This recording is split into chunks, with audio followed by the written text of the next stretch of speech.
आइए आज देखते हैं हम लोग साबुन बनाना है ना, यानी साबुन का निर्माण कैसे किया जाता है। साबुन का उपयोग रोज करते हैं, कभी नहाने में तो कभी कपड़ा धोने में। तो आइए देखते हैं कि उसको बनाया कैसे जाता है, उसका यूज कैसे होता है और उसमें क्या क्या होता है ना। तो सबसे पहले साबुन एक स्टेप का टॉपिक है जिसका नाम है साबुन व साबुनीकरण। इसका देखिए ये क्या होता है, तो ये जब मतलब कि इसे स्टीयरेट से किया जाता है,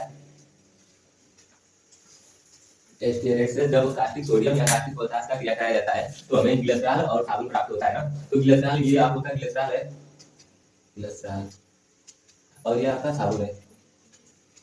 यानी साबुन का कभी कभी हमारे परीक्षाओं में कुछ भी देता है कि जो साबुन है, साबुन का आप अणु सूत्र बताइए ना। तो अणु सूत्र इसका क्या होता है, C17H35COONA, जिसको हम लोग पढ़ते हैं, इसका एक नाम हो जाएगा सोडियम एस्टियरेट। क्या होगा, सोडियम एस्टियरेट नाम हो जाएगा ना। ये मतलब कि साबुन या साबुनीकरण, साबुन कहते हैं किसे, तो साबुन सोडियम तथा पोटेशियम के लवण को बोलते हैं ना। साबुन किसको बोलते हैं, सोडियम तथा पोटेशियम लवणों को क्या बोलते हैं, लोग साबुन बोलते हैं। लवण का मतलब पहले साबुन नहीं था तो लोग किसका यूज करते थे, रेत का यूज करते थे ना, नहाने में या कपड़ा धोने में। तो रेत कैसे थी, रेत में भी नमक पाया जाता था ना। लवण का मतलब क्या होता है, नमक। तो नमक यानी कि पहले रेत सफाई होती थी, अब किससे हो रहा है, साबुन से। तो इसलिए साबुन कैसे बनाया जाता है, तो सोडियम तथा पोटेशियम लवणों से ना। अब बात करते हैं साबुनीकरण क्या होता है, तो तेलों व वसाओं के क्षारीय जल अपघटन से प्राप्त, तेलों व वसाओं के क्षारीय जल अपघटन से प्राप्त साबुन को हम लोग बोलते हैं, या साबुन की क्रिया को बोलते हैं साबुनीकरण। यानी जो तेल और वसा के जल अपघटन करा है उसकी क्रिया से जो साबुन प्राप्त हो रहा है उस पूरी क्रिया को बोलते हैं साबुनीकरण। अब बात करें तो साबुन दो प्रकार का होता है, एक तो नहाने वाला, एक तो धोने वाला है, कपड़ा धोने वाला। तो नहाने वाले साबुन को मृदु साबुन बोलते हैं और जिससे कपड़ा धोया जाता है उसको क्या बोलते हैं, कठोर साबुन। अब बात करते हैं किसको मृदु साबुन बोलते हैं, किसको कठोर। तो आपको पोटेशियम साबुन दिख रहा है ना, पोटेशियम साबुन जो होता है वो सोडियम साबुन से थोड़े से क्या होते हैं, मृदु होते हैं, इसलिए इनको मृदु साबुन भी कहा जाता है। और जो सोडियम साबुन होते हैं ये पोटेशियम साबुन से कठोर होते हैं ना, इसलिए इसको क्या बोलते हैं, कठोर साबुन भी बोलते हैं। ठीक, अब देखते हैं साबुन का गुण। आज हम लोग साबुन बना रहे हैं तो ऐसे कैसे मतलब कि कुछ भी डालकर बना रहे थे ना। तो साबुन जो होता है उसमें 10% से अधिक जल नहीं होना चाहिए, 10% से अधिक जल नहीं होने चाहिए ना।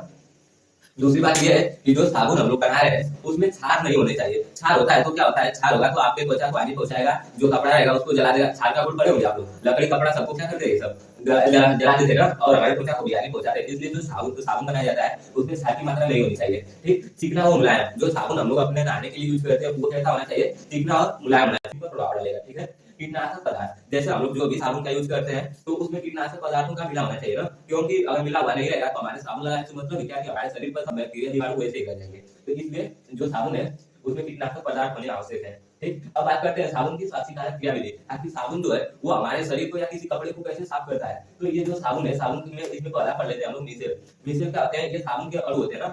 एक तो ये देखिए साबुन के अणु में से एक मिसेल का निर्माण बनाया गया है, जो इसके दो सिरे होते हैं, एक तो जलरागी, एक जल विरागी। तो जो भी हम लोग कपड़ा धोते हैं या काटते हैं तो उसमें रेशों में क्या आता है, मैल रहता है। तो जो इसका जलरागी सिरा है वो जल की ओर भागता है, और जो इसका जल विरागी सिरा है वो उनके कणों की, धूल के कणों की ओर भागता है ना।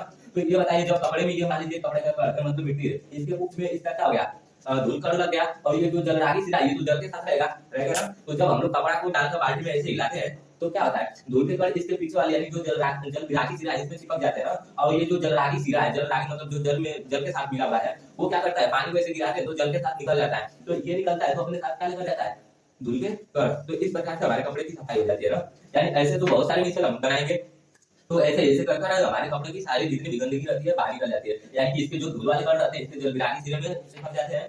तो ऐसे समझ लीजिए, रागी, रागी का मतलब एक हिसाब से कह सकते हैं प्रेम होता है ना, राग और प्रेम कहते हैं। तो ये जल मतलब कि जल स्नेही, इसको एक नाम और पा देता है, जल स्नेही। जल स्नेही मतलब जल प्रेमी, तो ये जल के साथ स्नेह करता है ना। ये जल विरागी ना, जल विरागी मतलब जल से क्या करता है, बैर रखता है, उससे दूर जाना चाहता है। इसलिए इसका जो कुछ है, कुछ इसको बोलते हैं, ये मिट्टियों के पास चला जाता है या फिर जो अन्य पदार्थ है। और ये क्या करता है, जो जलरागी सिरा ये पानी में ऊपर की तरफ रहता है। जब हम लोग झाग बनाते हैं, पाउडर वोडर डालते हैं या फिर सरफ वगैरह जो भी है, तो क्या करते हैं, इसके जो कण होते हैं कपड़ों के रेशे में जाकर फंस जाते हैं ना, मिट्टी के जो कण। तो वहां से ये जो हम लोग सरफ बोले रहते हैं उसके कण बहुत तेजी से इधर फैलते हैं, क्योंकि जो जलरागी सिरा वो तो जल में ऊपर तक फैल जाता है, लेकिन जो जल विरागी सिरा है वो क्या करता है, उसके रेशों में जाकर जो भी मिट्टी या धूल के कण है उसमें जाकर चिपक जाता है ना। और कपड़े को हिलाते हैं तो क्या होता है, जलरागी सिरा उसको निकाल देता है, मतलब हिलाने से ही अपने अपने हाथ छोड़ देते हैं और पानी गिरा देते हैं, सब तो बह जाते हैं। ठीक, ये कार्य हो गया आपका मिसल का। मिसल के बाद है अपमार्जक। अपमार्जक भी सेम इसी प्रकार का, जब हम लोग कपड़ा पड़ा धोते हैं या फिर साबुन से कपड़ा धोते हैं तो कहीं कहीं देखते हैं व्हाइट कलर का या फिर किसी कलर का धब्बा लग जाता है ना, या फिर कभी कभी देखते हैं तो साबुन जैसा चिकना चिकना पदार्थ भी उसी पर लगा रहता है। तो उसको हटाने के लिए हम लोग अपमार्जक का यूज करते हैं। अपमार्जक होता क्या है, तो हाइड्रोजन कार्बोनेट, कैल्शियम और मैग्नीशियम क्लोराइड से बनाया गया एक क्या होता है,